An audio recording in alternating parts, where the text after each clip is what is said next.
사무엘상은 기도의 책이라고 불러도 좋을 만큼 기도하는 장면이 많이 등장을 합니다.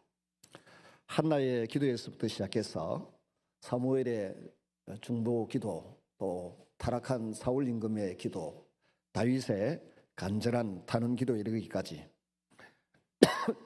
하나님은 기도하는 사람을 통해서 역사의 수레바퀴를 돌려가셨습니다. 사무엘상은 단순히 기도하면 잘 되고 기도하면 복을 받는다, 이런 수준을 뛰어넘습니다. 어떤 기도가 하나님께 연락이 되고 어떤 기도가 응답이 되지 않는지를 아주 분명하게 보여주는 것이 사무엘 상서에 나오는 기도의 특징이고 응답입니다. 그래서 오늘 사무엘상을 중심으로 기도에 대하여 배우는 시간이 되기를 바랍니다. 첫째는 눈물과 통회의 기도를 하나님께서는 들어주십니다. 사사시대가 끝나갈 그 무렵에 이제 엘가나라고 하는 한 남편에게 브닌나와 한나라고 하는 두 부인이 있었습니다. 브닌나는 자녀가 있었는데 한나에게는 자녀가 없었습니다. 여인의 몸으로 태어나서 자라면서 자녀를 잉태하고 낳는 행복, 또 그 자녀를 품에 안고 젖을 물리고 키워내는 행복이 그녀에게는 없었던 것입니다. 그래서 마음이 서럽고 괴로워서 늘 눈물로 기도하고 있었습니다. 사무엘상은 이 여인의 기도로 시작됩니다.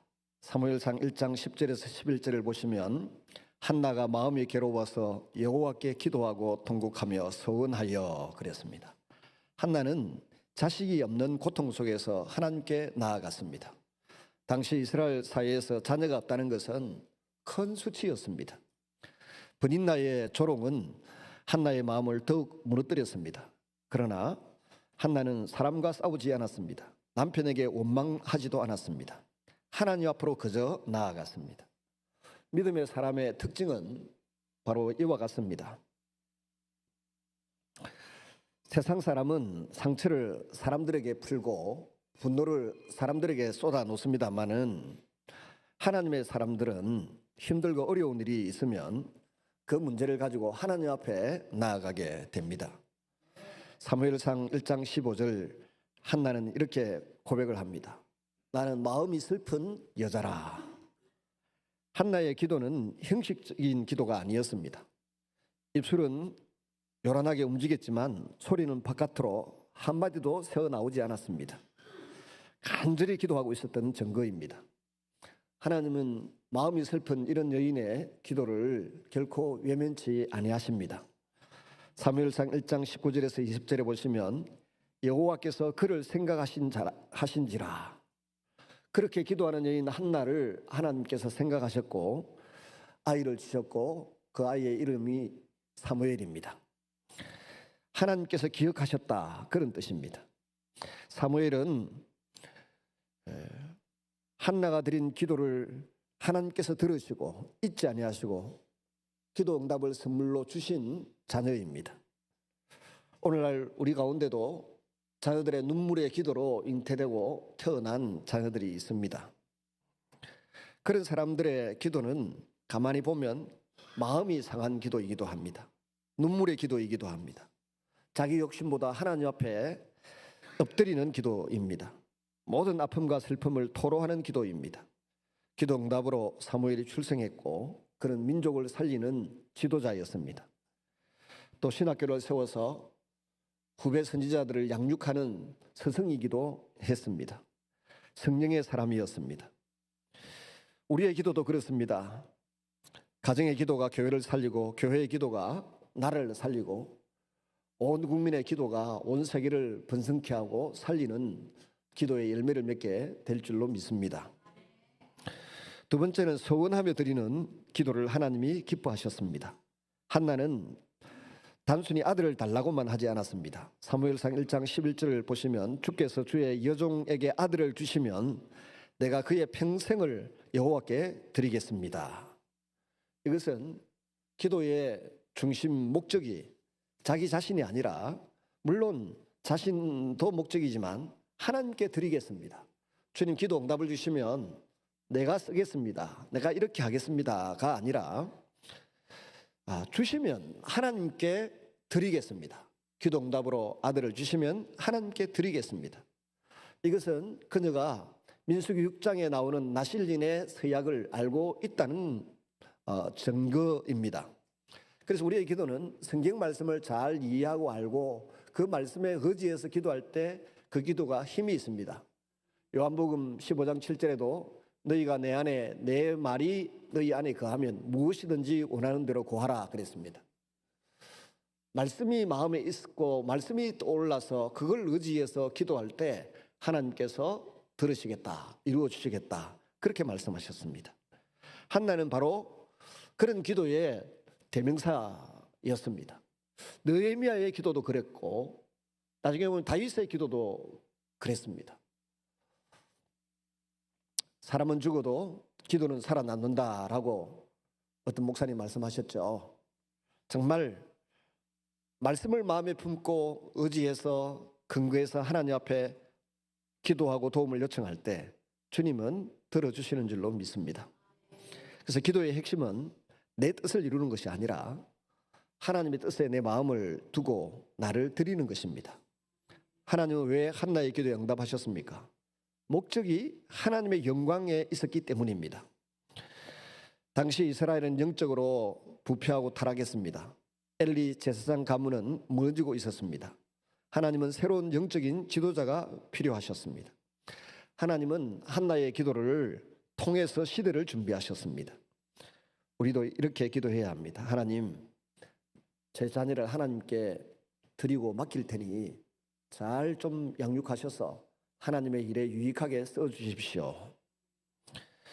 저의 사업도 하나님께 드립니다. 이 사업이 번성하고 번창해서 하나님이 크게 들어 쓰셔서 영혼들을 구원하고 교회를 든든히 세우고 선교지에 아름다운 열매를 맺게 해 주십시오. 내 남은 생애를 주님께 드립니다.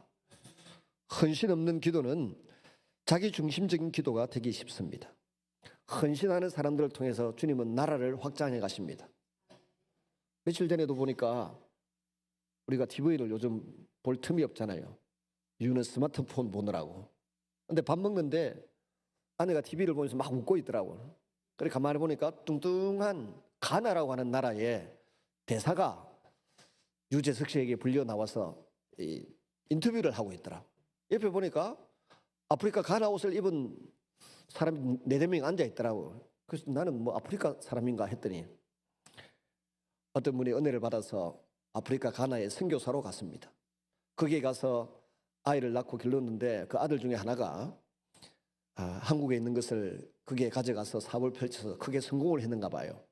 그리고 가나의 한국 주재 대사로 파견되어 왔는데 가나에 유학 갔던 또 이쁜 자매를 잘 설득을 해가지고 결혼을 해서 아이를 뭐 4명인가 5명인가 낳아가지고 그 TV에 다 나와 있더라고요.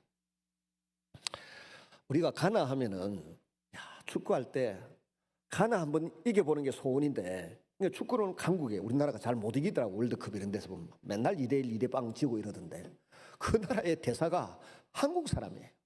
선교사의 아들이에요. 그리고 애를 4-5명 낳아가지고 한국에 와서 그 나라를 대표하는 대사로 TV에 딱 나와 있는데 역시 하나님은 하나님의 사람들을 들어 쓰시는구나.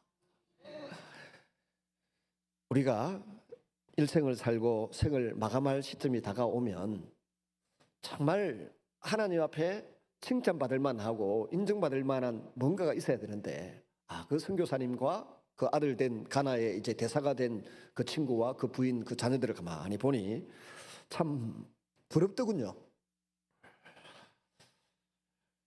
하나님께서는 기도하는 사람을 통해서 아름다운 가정을 만드시고 기도하는 사람을 통해서 나라와 민족을 세우십니다.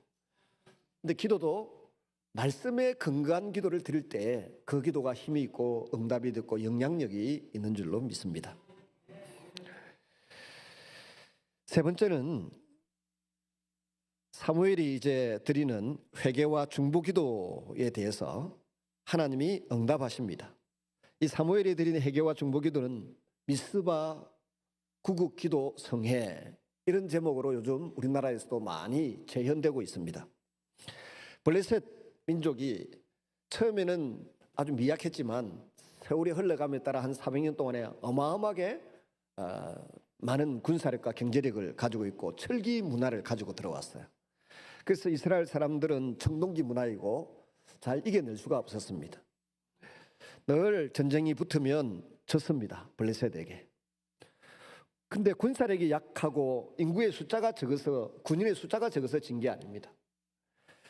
이스라엘 백성들이 하나님을 등지고 하나님께 멀어졌기 때문에 하나님의 징계가 블레셋 사람들이 옆구리에 가시가 되고 찌르는 창이 되어서 이스라엘을 괴롭히면서 하나님께로 돌아오라고 하는 메시지가 그 민족을 통해서 그들에게 주어지고 있었습니다.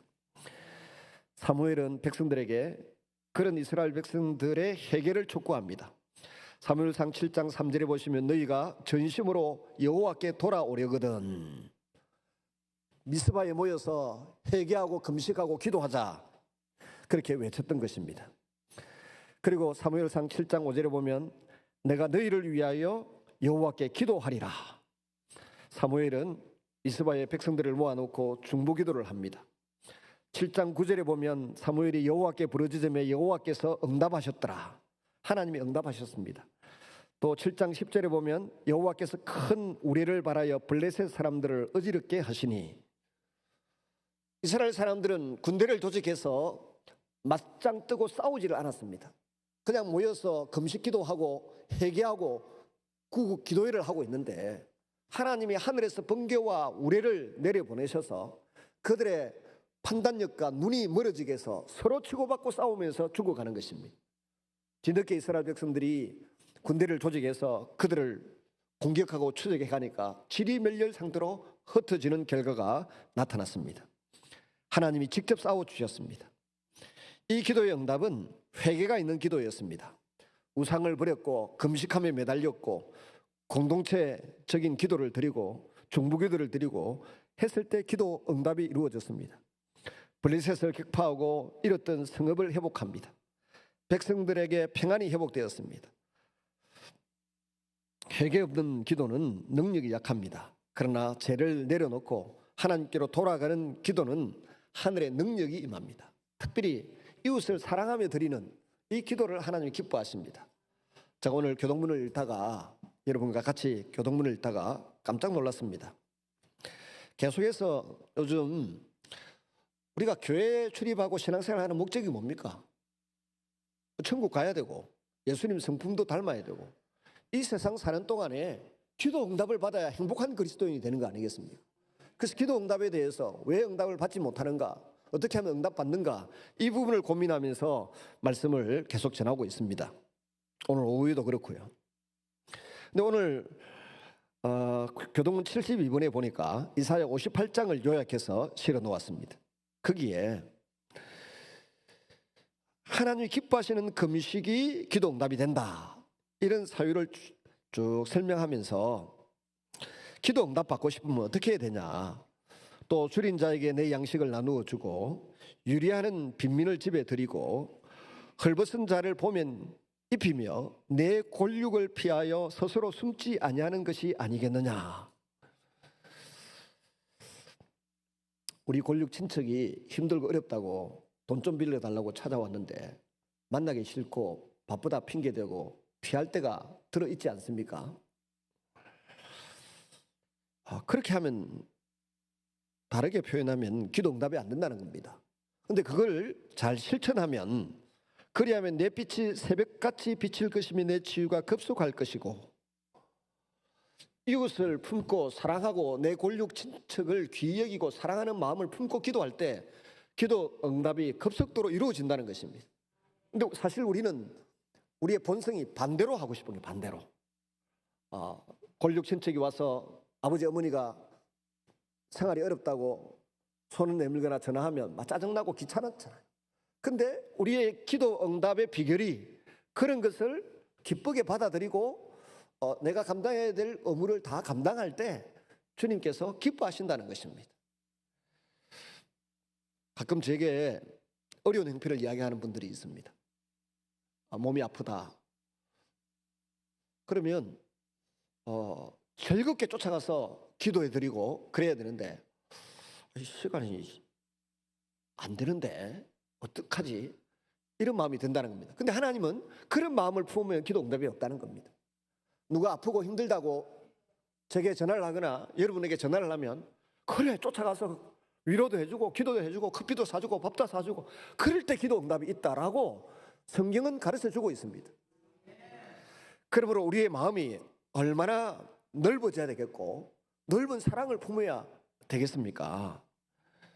그래서 기도 응답을 위해서는 우리의 마음밭을 기경하라 그랬는데 우리의 마음밭을 옥토버 같은 마음으로 말씀의 씨앗이 떨어져서 10배, 30배, 60배, 100배로 열매를 맺도록 마음을 말씀이 잘 자랄 수 있는 마음으로 갖고 가야 한다는 겁니다. 그러다 보면 우리의 성품도 우리의 인격도 많이 잘못되어 있다는 것을 깨달으면서 점점 예수님을 닮은 마음 상태가 되고 인격이 될 줄로 믿습니다. 그런 마음, 그런 인격을 갖춘 자의 기도를 주님이 들으시겠다고 이사야 58장에 지금 말씀하고 있는 거예요. 우리가 놓치고 있는 것은 우리가 아니라 제가 놓치고 있었던 것은 급한 기도는 서원 기도하고 급한 기도는 금식 기도하고 매달리면 하나님 들어주신다 이것만 생각한 거예요. 근데 서원은 어떻게 보면 내가 지금 누리고 있는 많은 것을 포기하는 것이고 하나님 보시기 좋지 아니하니까. 이 금식은 또 보니까 내 주변에 있는 사람들을 사랑하고 귀히 여기면서 내 생명은 하나님의 손에 달렸습니다 라고 고백하면서 나아갈 때 그 기도에 주님이 응답하신다고 말씀하고 있는 것입니다. 부디 우리 주님의 이름으로 기도하시기를 바랍니다. 부디 하나님 말씀을 마음에 품고 기도하시기를 바랍니다. 부디 끊어낼 것을 끊어내고 사랑할 자를 사랑하며 기도하시기를 바랍니다. 그럴 때 치유가 급속할 것이고 그럴 때 기도 응답이 많이 쏟아질 것이고 우리의 삶이 윤택하고 내 영혼이 잘 되고 범사가 잘 되고 강건한 복을 누리게 될 줄로 믿습니다.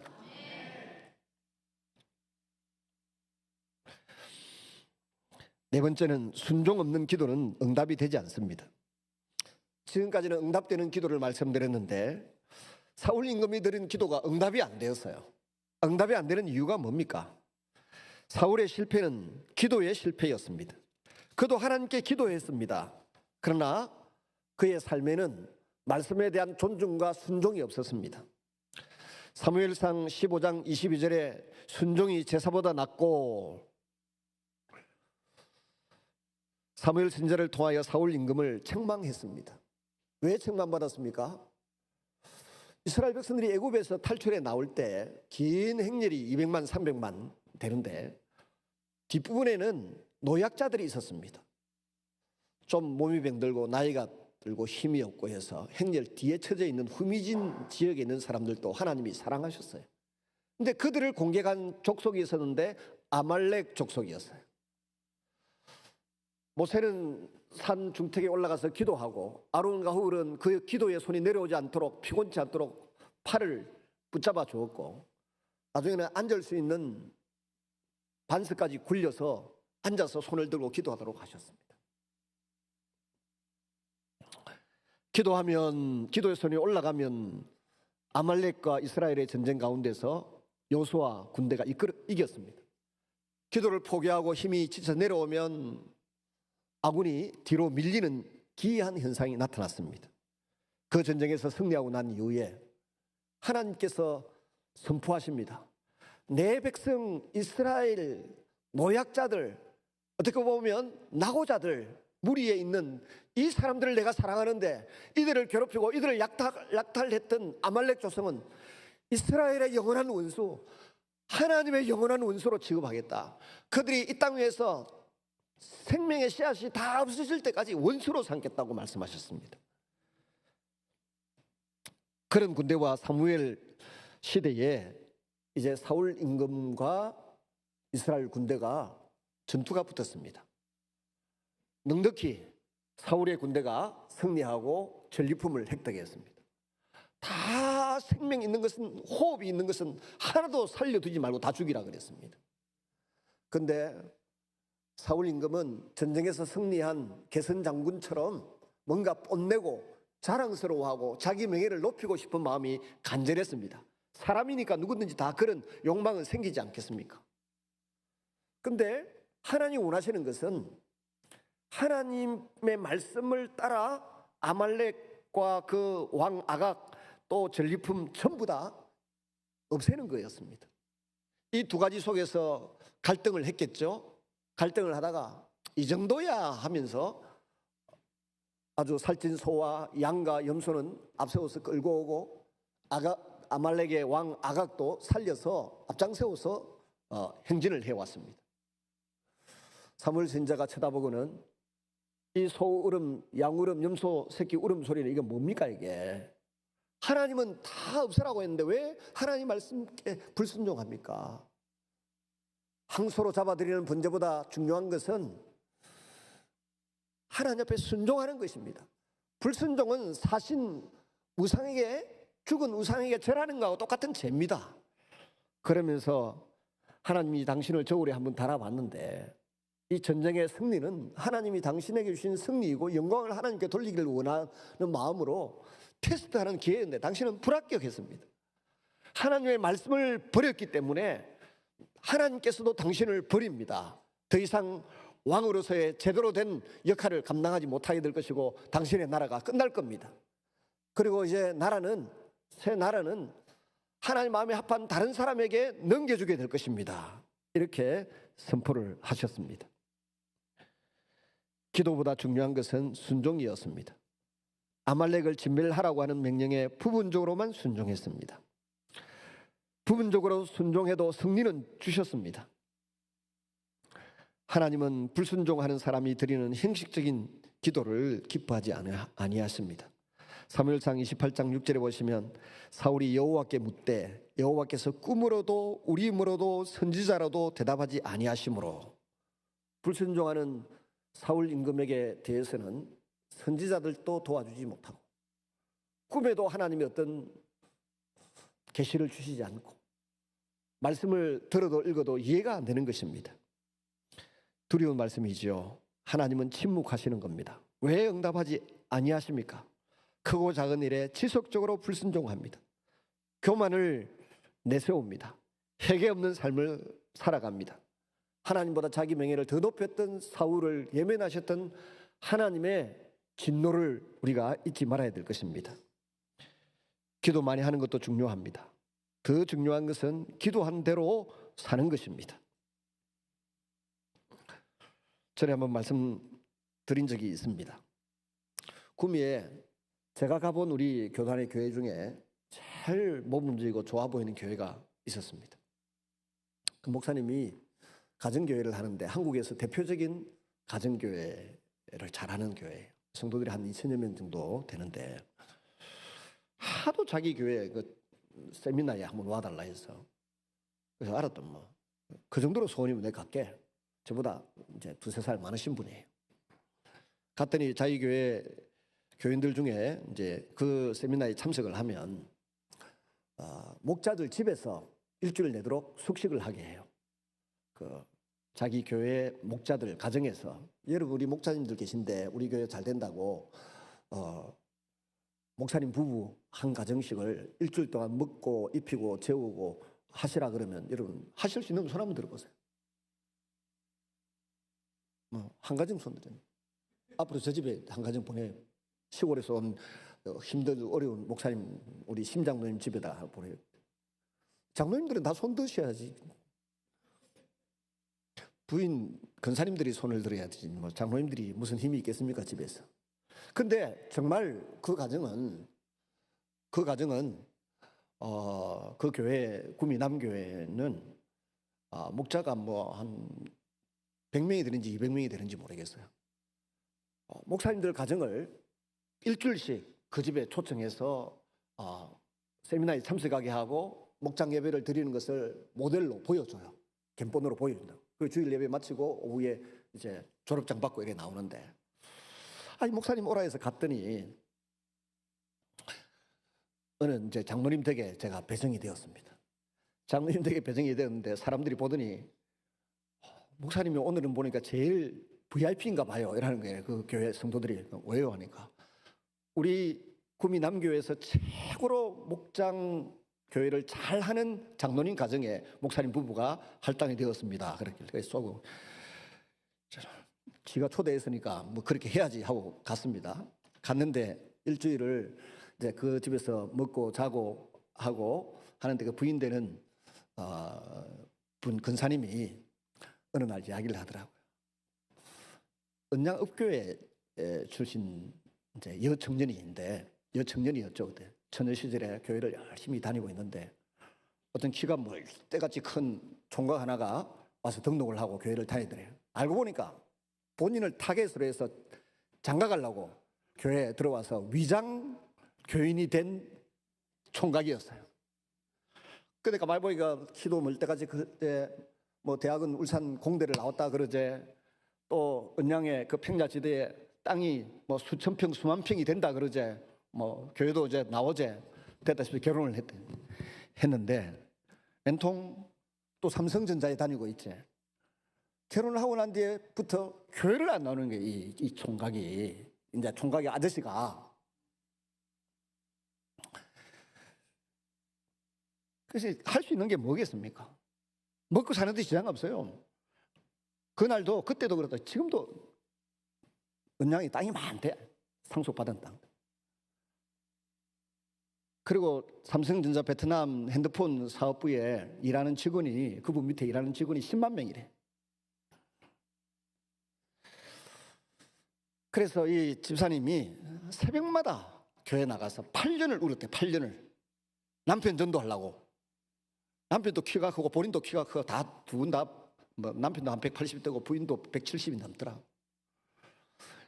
새벽마다 8년을 울고 하니까 어느 날 남편이 교회를 왔는데 설교를 들으면서 울고 그래서 했더니 지금 베트남에서 거의 뭐 대부분 사는데 한 이제 분기당 한 번씩 들어와 가지고 있는데 제가 있을 때 와 계셨어요. 근데 베트남에 들어와 가지고 이제 집에 있어야 되는데 어느 날 보면 집에 안 보인대요. 어디 갔나 찾아보면 금오산에 등산 올라가 있거나 대부분 교회 본당에서 혼자 울고 있다는 거예요. 기도한다. 여러분, 아내의 눈물의 기도는 주님이 들으십니다. 돈 많고 삼성전자 핸드폰 만드는 회사의 대빵인 사람이 뭐가 아쉬워서, 10만 명의 직원이 있는 사람이 뭐가 아쉬워서 주일 낮에 평일날 교회 본당에 앉아서 울고불고 기도하고 있겠습니까? 돈이 없습니까? 자식이 없습니까? 교회에 명예가 없고 직위가 없습니까? 제가 목사님 물었어요. 천 목사님, 그 근사님 댁에 목장 분양을 몇 번 했냐니까 4번 했다더라고요. 총 4번. 그래서 그 목장을 통해서 예수 믿고 구원받은 사람의 숫자가 40여 명 된다더라고요. 그때 저희가 그 목장 예배에 참석했을 때도 보니까 속 썩이는 치과 의사 부부, 치과 의사니까 뭐, 근데 부부 사이가 안 좋으니까 막 남편 부인이 막 교회 와서 울고불고 하면서 그 목장에다 집어넣어놨더니 치과 의사 그분도 오셨던데 통닭 한 마리 사들고 오고, 뭐 누구는 피자 하나 사들고 들어오고, 누구는 뭐 이래가지고 그거 먹으면서 예배 드리는 겁니다. 그 장면을 봤는데 제가 드리는 말씀은 우리의 눈물의 기도 하나님이 들으신다는 것입니다. 그리고 그 부인이 목사님들이 많이 있는 자리에서 간증하러 나와서 그 근사님이 그러시더라고요. 누가 물으세요. 그 너무 힘든 목장 예배 자체가 너무 힘들어요. 요즘 가정교회 배우러 가면 제가 씩 웃으면서 힘들어서 너희는 못할 건데 제가 그럴 때가 있어요. 근데 그 질문을 하더라고요. 질의응답 시간에 그 우리 김 근사님에게 누가 손을 떡 들더니, 근사님 그거 피곤하고 힘들어서 어떻게 해요? 후회하신 적이 없습니까? 40명을 그 목장을 통해 전도하기까지 후회하신 적 없습니까? 물었더니 근사님이 많은 남자라 뭐라고 말씀하시는가 하면, 목사님들은 목회하다가 후회해 보신 적이 있습니까? 후회해 본 적이 한 번도 없습니다. 이렇게 대답하더라고. 왜 후회를 안 할까요? 자기 가정을 통해서 목장을 통해 전도받은 사람들이 40명이 넘고 4번이나 분양을 해가지고 목자 4명을 새로 세웠고 하는데 내가 뭐 후회할 게 뭐가 있습니까? 그렇게 대답을 하시더군요. 우리 인생 다 살고 난 이후에 남는 거 별거 없습니다.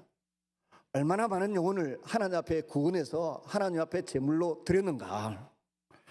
하나님 앞에 섰을 때 잘했다고 칭찬받을 만한가? 그거 말고 남는 게 없습니다. 다섯 번째로, 하나님의 뜻을 묻는 기도에 대해서 하나님은 응답하십니다. 다윗은 중요한 순간보다 하나님께 묻습니다. 사무엘상 23장 2절에 다윗이 여호와께 묻자와 이르되, 사무엘상 30장 8절에 다윗이 여호와께 묻자와 이르되. 다윗의 특징은 자기 판단보다 하나님의 뜻을 구했다는 것입니다. 사울은 조급했습니다. 그러나 다윗은 기다렸습니다.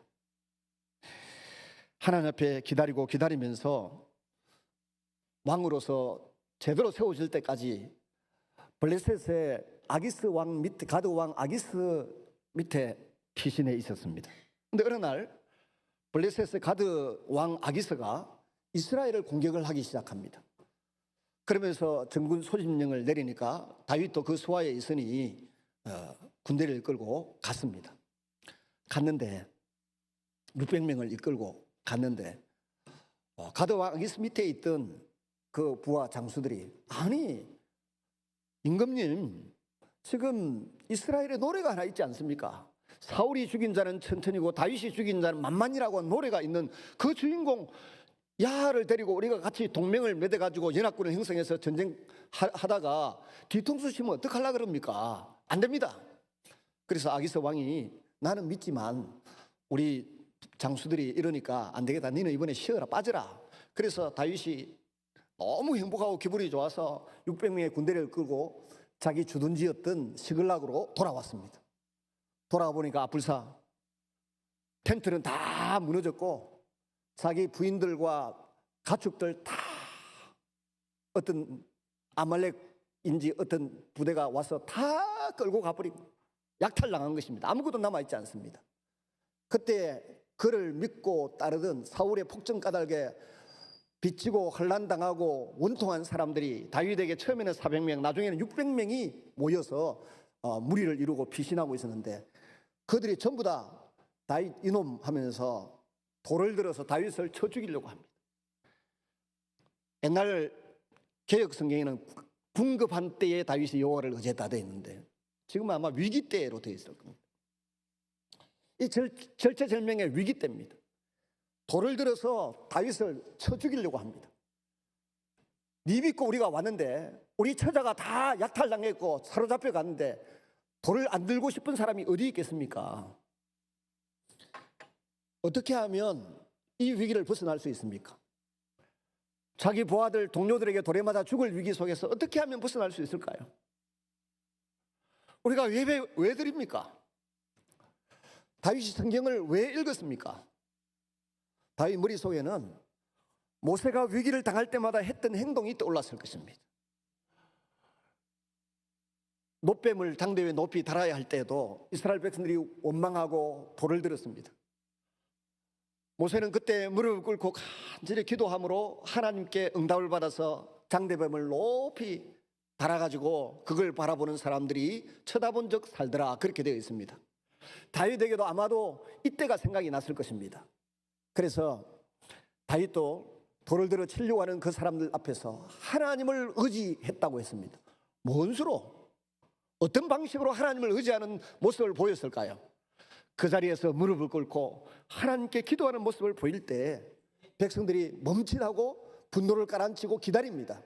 무릎을 펴고 일어서서 지금 하나님께서 내게 말씀하셨다. 사무엘상 30장 6절에 보면 다윗이 그의 하나님 여호와를 힘입고 용기를 얻었더라, 그때 말입니다. 그리고 하나님께 물었습니다. 30장 8절에 내가 이 군대를 추격하면 따라잡겠습니까? 하나님 말씀하셨습니다. 추격하라, 반드시 따라잡고 도로 찾으리라. 이 목소리를 들은 600명이 다시 힘을 내어서 다윗과 함께 이 약탈한 무리들을 추격하러 갑니다. 가는데 중간에 말이지, 기도 응답까지 받았는데 200명이 너무 지치고 너무 힘들어서 더 이상 우리는 못 가겠습니다 하고 200명이 중도에서 낙오합니다.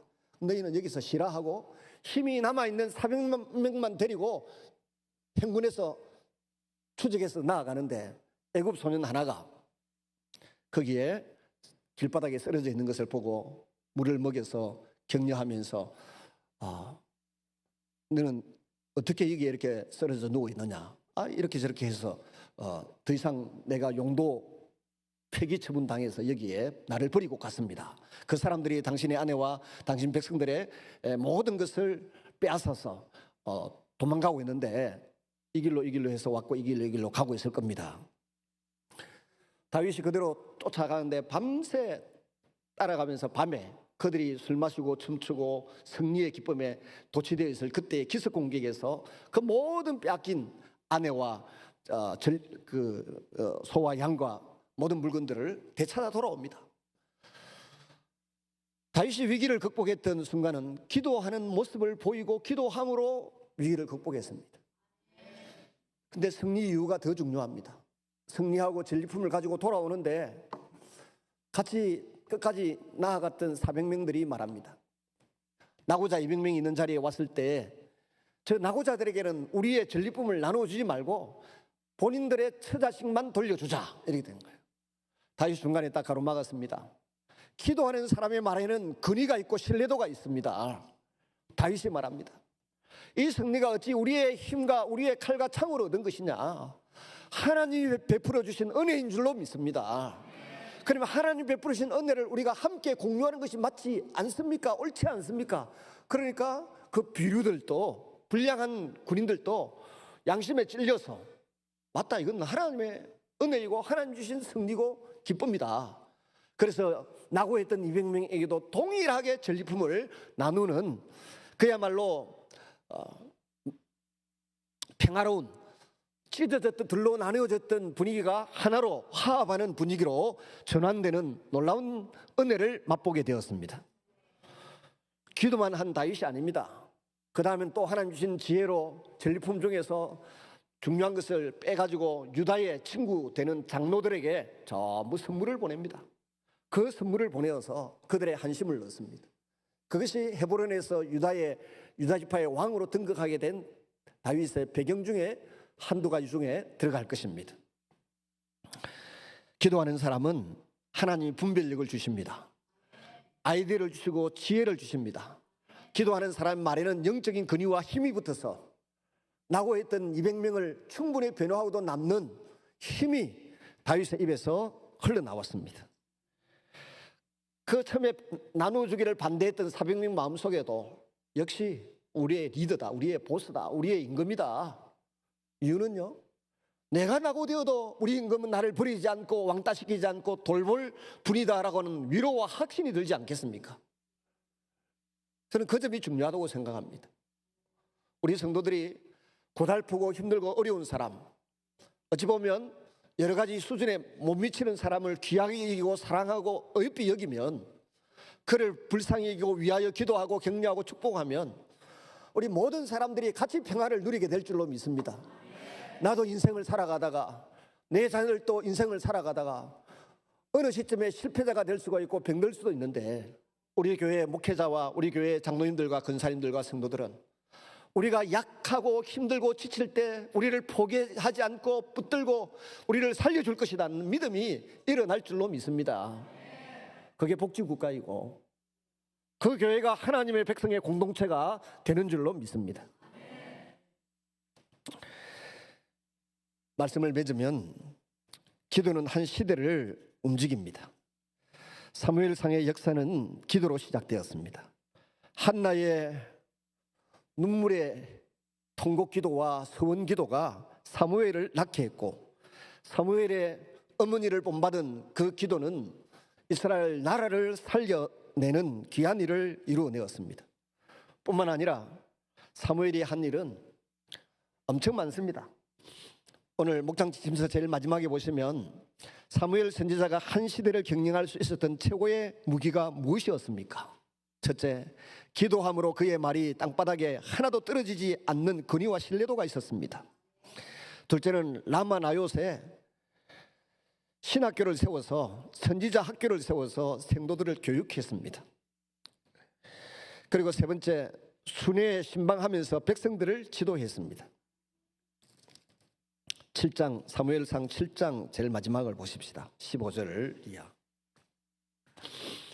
같이 읽습니다. 시작.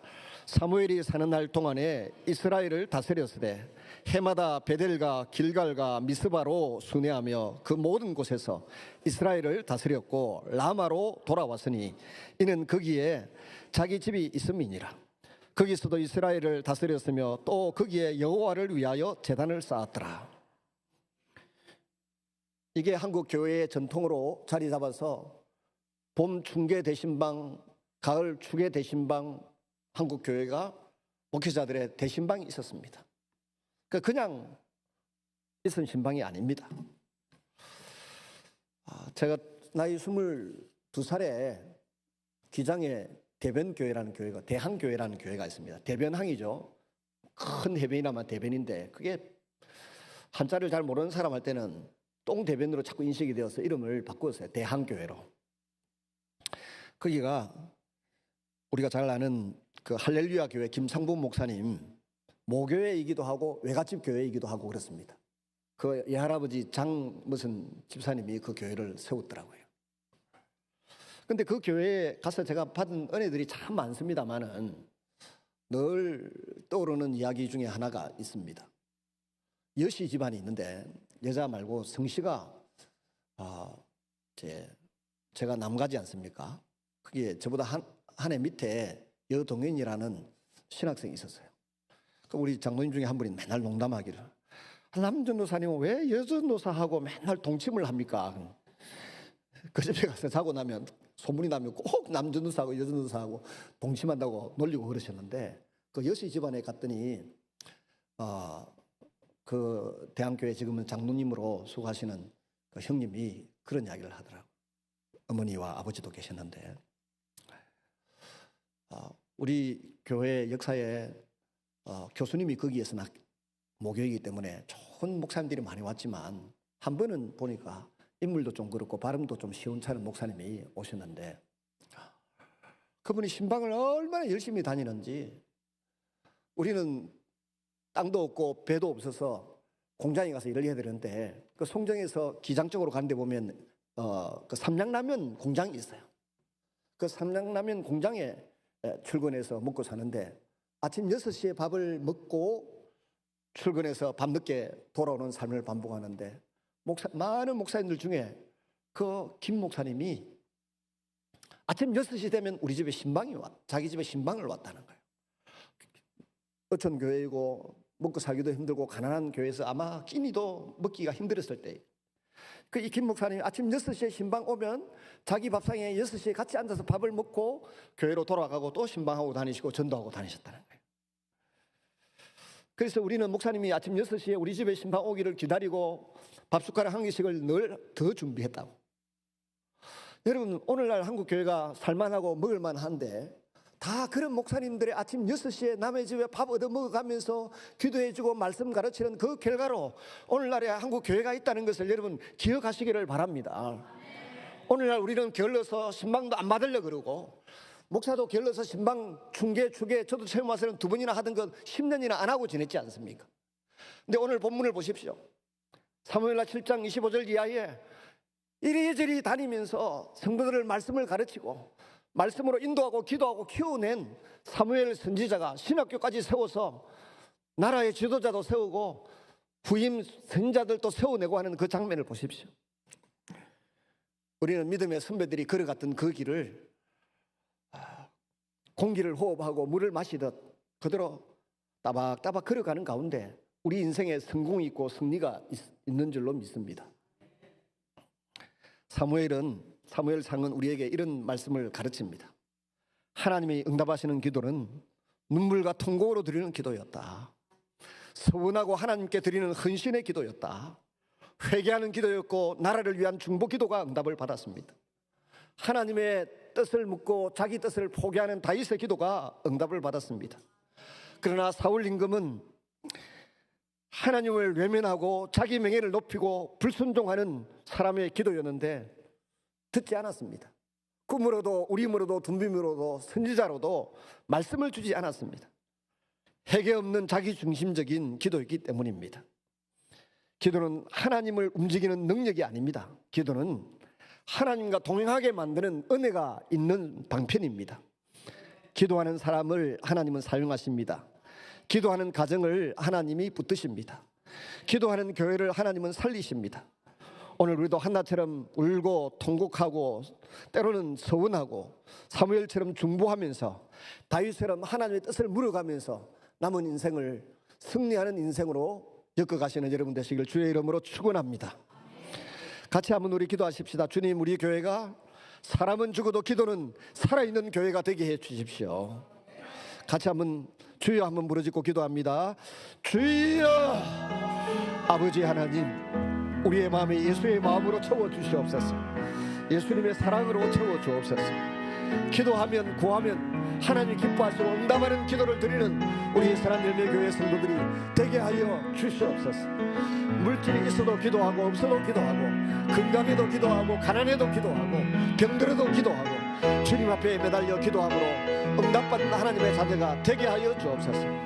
하나님과 나와의 친밀한 관계가 가장 소중한 친밀감이 있는 그런 성도들이 되는 많은 우리 선한열매교회가 되게 하여 주옵소서. 이 지역을 살리고 영혼을 살리고 자녀를 살리고 미래를 살리는 꿈꾸는 교회, 꿈같은 교회가 되도록 우리 선한열매교회를 축복하여 주시옵소서. 그야말로 선한열매가 많이 맺히는 교회가 되도록 가정을 축복하시고 자녀들을 축복하시고 모든 성도들을 축복하여 주옵소서. 지방자치 선거가 진행 중에 있습니다. 주여, 우리 교회에서 출마한 성도들을 당선시켜 주셔서 주님의 이름으로 교회를 위하여 하나님을 위하여 귀하게 쓰임받을 수 있는 길도 열어주시옵소서. 예수님 이름으로 기도드리옵나이다. 아멘.